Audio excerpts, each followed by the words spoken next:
कुटुंबातील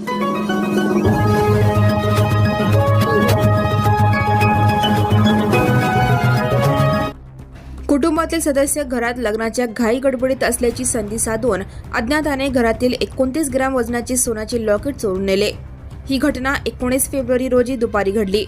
याबाबत सुधाकर व्यंकटेश सिंगम वय 57 राहणार न्यू पाछापेठ यांनी दिलेल्या फिर्यादीवरून अज्ञात चोरावर जेलरोड पोलीस ठाण्यात गुरुवारी गुन्हा दाखल झाला आहे।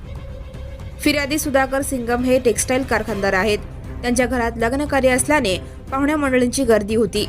19 फेब्रुवारी रोजी दुपारी फिर्यादीचा मुलगा हा आंघोळीला गेला असता त्याने आपल्या गळ्यातील काढून ठेवलेले सोन्याचे लॉकेट अज्ञाताने चोरले। याचा शोध घेऊनही न सापडल्याने त्याने याबाबत जेलरोड पोलीस ठाण्यात फिर्याद दिली आहे। या फिर्यादीवरून अज्ञात चोरावर गुन्हा दाखल झाला आहे। या घटनेचा तपास सहाय्यक पोलीस निरीक्षक पाटील हे करत आहेत। Right now and press the bell icon. Never miss an